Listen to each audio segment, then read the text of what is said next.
दरअसल नारकोटिक विभाग को मुखबिर से सूचना मिली थी कि महू नीमच रोड पर भारी मात्रा में मादक पदार्थ की तस्करी ट्रक के माध्यम से की जा रही है।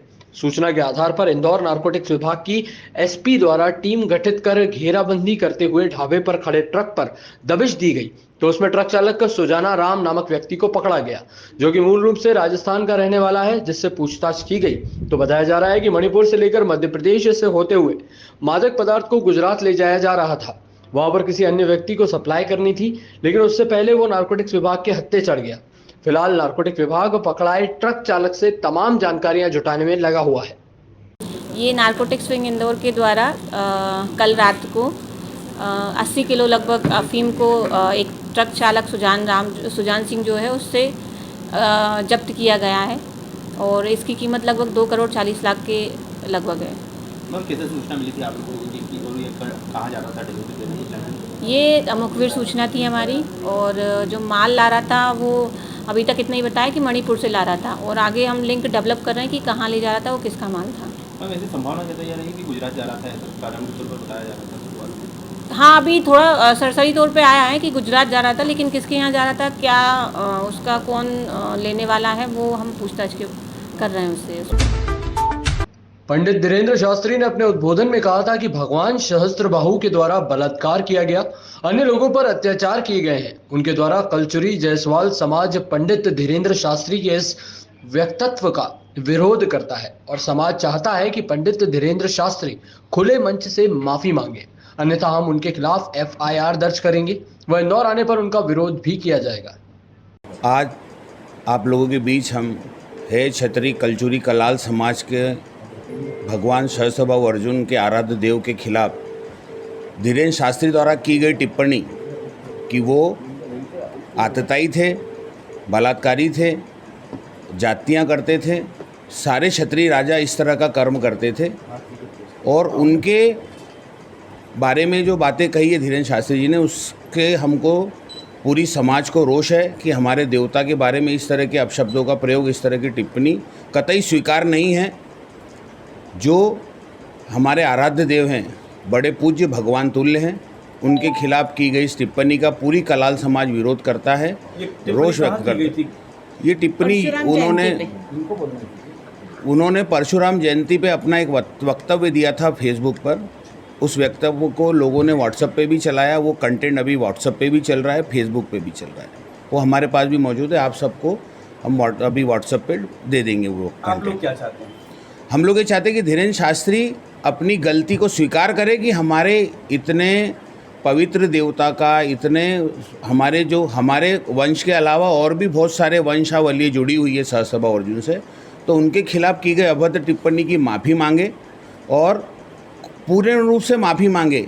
ये नहीं करे कि मैंने जो बोला है। अभी आज उनका सुबह एक छोटा सा फेसबुक रिलीज जारी हुआ है कि भाई मेरे किसी को यदि मेरी बातों से बुरा लगा हो तो सहस्त्रबाहु अर्जुन के बारे में मैंने जो बोला वो शास्त्र सम्मत बोला, तो या तो वो हमको ये बताए कि कौन से शास्त्र में लिखा हुआ है कि भगवान सहस्त्रबाहु अर्जुन ने बलात्कार किए, या वो आतताई थे, या वो महिलाओं का सम्मान नहीं करते थे, या वो खराब राजा थे। ऐसा कौन से ग्रंथ में लिखा है, वो हमको इस बात का जवाब दे। शुरुआत में बजट को लेकर भाजपा के पार्षदों द्वारा महापौर पुष्यमित्र भार्गव का पुष्प माला के साथ स्वागत किया गया। हालांकि शुरुआत से ही निगम बजट में गहमा गहमी शुरू हो गई। आज बजट परिसर में हुई चर्चा में नेता प्रतिपक्ष चिंटू चौकसे ने परिसर में भगवान गणेश की शपथ ली और कहा कि यदि मैं कुछ झूठ बोलूंगा तो मैं 100% सार्वजनिक रूप से बजट परिषद में माफी मांग लूंगा। वहीं नेता प्रतिपक्ष ने निगम महापौर द्वारा पेश बजट को लेकर कहा कि महापौर द्वारा बजट पेश किया गया था जिसमें कागज के फूलों से खुशबू लाने की कोशिश की गई है। वहीं फौजिया शेख ने कहा है कि भाजपा मुखबिरों की पार्टी है और गांधी जी के हत्यारे गोडसे की पार्टी बता दिया, जिसके बाद परिसर में काफी देर तक हंगामा चलता रहा। भाजपा के नेता पार्षद भाजपा हिंदुस्तान जिंदाबाद और जय श्री राम के नारे लगाते हुए सभापति के पास पहुंचे और जहां फौजिया शेख अलीम से माफी मांगने पर अड़े रहे।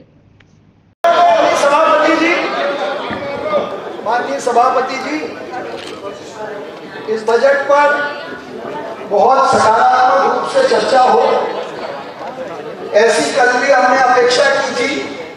हम चाहते हैं कि सभी सदस्य इसमें बहुत सकारात्मक रूप से अपनी बात रखें और मुझे विश्वास है कि कि नेता प्रतिपक्ष को आपने आदेशित किया है उनकी बात रखने के लिए, और जब वो बात रखेंगे तो कल की उस घटना को लेकर भी अपनी बात रखते हुए ही बात प्रारंभ करेंगे। इस विश्वास के साथ मैं आपके माध्यम से सदन से आग्रह करता हूं कि इसकी कार्रवाई वो आगे बढ़ाएं। मुझे विश्वास है नेता प्रतिपक्ष को सदन की गरिमा का, सभी पर सभापति की गरिमा का मान है, उस पर बात रखते ही वो अपनी बात रखेंगे। हम इंदौर को सकारात्मक चर्चा का भी संदेश दें, जिसकी तैयारी सब लोग करके आए हैं। चर्चा हो और बहुत अच्छी चर्चा हो, ऐसी मैं अपेक्षा करता हूँ। देखिए, इंदौर के नगर निगम के बजट पर पक्ष और विपक्ष दोनों ने ही बहुत सार्थक और सारगर्भित चर्चा की है, और इसमें से कई सारी ऐसी चीज़ें मिली हैं जिससे बजट में भी और प्लानिंग में भी सुधार होगा। अभी अगले सत्र में भी जितने नए हमारे पार्षद हैं वो इस बजट पर अपने विचार रखेंगे। मुझे लगता है बजट पर इस प्रकार की सार्थक चर्चा होनी चाहिए जो हो रही है।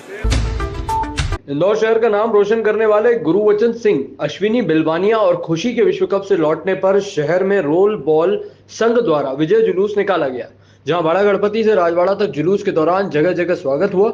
वहीं रोल बॉल संघ के अध्यक्ष प्रणव मंडल, अनिल गौरव, हेमंत जोशी, अंकित खत्री, अंकित रावल, विनीता गूंद, मेघा मिश्रा, करिश्मा एवं अन्य खिलाड़ी उपस्थित रहे। वहीं खिलाड़ियों ने इस दौरान जीत की खुशी जाहिर की और कोच हेमंत जोशी सहित अन्य शहरवासियों के प्रति आभार भी व्यक्त किया। बहुत ही गौरव का विषय है इंदौर के लिए हमारे कि हमारा आज अंतर्राष्ट्रीय 3 वर्ल्ड कप प्लेयर हमारे इंदौर शहर में मौजूद है। आज उनका भव्य स्वागत रखा गया है मेडल लाने की खुशी में। अभी यहाँ से जुलूस स्टार्ट होकर माँ अहिल्या की मूर्ति माल्यार्पण किया जाएगा खिलाड़ी सहित। सर, बड़ा अच्छा पल है आज। इंदौर शहर स्वच्छता में भी नंबर 1 है, रोल बॉल में भी क्या नंबर 1 हो जाएगा आगे? रोल में बिल्कुल नंबर 1 है सर, और आगे भी हो जाएगा। आपका नाम? हेमंत जोशी, इंदौर का सचिव। दरअसल बदमाशों के हौसले इतने बुलंद हैं कि वो लगातार शहर में अपना भय स्थापित करने के लिए गंभीर अपराधों को अंजाम देते हुए नजर आ रहे हैं। और इसी तारतम्य में गांधीनगर थाना क्षेत्र में रहने वाली आयशा नामक महिला पर देशी पिस्टल की गोली से हमला कर फरार हो गए। घायल महिला के पति द्वारा पूरे मामले में थाने पहुंचकर शिकायत दर्ज कराई गई है कि वह बड़ा गणपति से होता हुआ सुपर कॉरिडोर के नजदीक बोहरा कॉलोनी से अपने घर जा रहा था कि तभी दो अज्ञात युवक उसके वाहन के नजदीक आए और अचानक से देसी पिस्टल जैसी बंदूक दिखने वाले हथियार से उसकी पत्नी पर हमला कर दिया, जो कि उसकी पत्नी की नाक के पास से होती हुई गुजरी है और उसी के कारण उसकी पत्नी की नाक में गंभीर चोट आई है। सूचना मिलते ही मौके पर पुलिस भी पहुंची और पूरे मामले में घायल महिला को इलाज के लिए हॉस्पिटल पहुंचाया गया, जहां महिला का इलाज जारी है। तो वहीं दूसरी ओर पुलिस ने घायल महिला के पति के अनुसार जानलेवा हमला सहित विभिन्न धाराओं में अज्ञात 2 व्यक्तियों के खिलाफ प्रकरण दर्ज कर आरोपियों की तलाश शुरू कर दी है। कल हमें औरबिंदो हॉस्पिटल से सूचना मिली थी ताहिरे कि एक महिला घायल हालत में आई है और वो गनशॉट इंजरी दिख रही थी। तो उस पर तत्काल हम लोगों ने जब वहां पर पहुंचे हॉस्पिटल, और क्योंकि मुंह पे गोली लगी थी महिला के, तो वो कुछ उस समय, क्योंकि हमारी फर्स्ट प्रायोरिटी थी कि महिला की सेफ्टी इंश्योर की जाए, तो डॉक्टर्स से बात करके उसको ऑपरेट कराया गया और उसके जो वुंड थे उसको ड्रेसिंग प्रॉपर कराई गई। तो इसलिए महिला, क्योंकि मुंह पे गोली लगी थी तो अभी बोलने की स्थिति में नहीं थी, परंतु उनके परिजनों से जब बुला के पूछताछ की गई तो उन्होंने घटनाक्रम बताया कि सुपर कॉरिडोर के आगे शाम को 6:30 बजे की बात होगी, वो अपने पति के साथ जा रही थी, तब अज्ञात लोगों ने आके उन पर फायरिंग की है। ऐसा संभवतः समझ में आ रहा है कि पति के ऊपर फायरिंग की गई थी, परंतु पति बच गया या झुक गया, जिस कारण से महिला को गोली लगी और उसके बाद वो उसको हॉस्पिटल लेके गए इलाज कराने के लिए। अभी इसमें सभी पहलुओं पे जांच जारी है कि क्या घटनाक्रम हुई थी और किस जगह पे हुई है घटनाक्रम। हम लोग सभी तरह के एविडेंसेस को, forensic evidences, technical evidence, call detail records, उन सभी को एक बार अवलोकन करके समझना चाह रहे हैं कि पूरा घटनाक्रम क्या हुआ था और कैसे हुआ था। इसमें जो उनके पति हैं, ऐसा पता चला है अभी तक की जानकारी में कि वो खुद आपराधिक प्रवृत्ति के आदमी हैं, जिन पे कई मामले अभी भी दर्ज हैं और विगत 1 हफ्ता या 10 दिन पहले ही शायद जेल से छूट के आए हैं। तो उन सभी पहलुओं को भी देखा जा रहा है कि ऐसा नहीं हो घटना को मोल्ड करके किसी तरीके से बताया जा रहा हो और असल घटना कुछ और हो। तो उन सभी पहलुओं पे अभी जांच जारी है।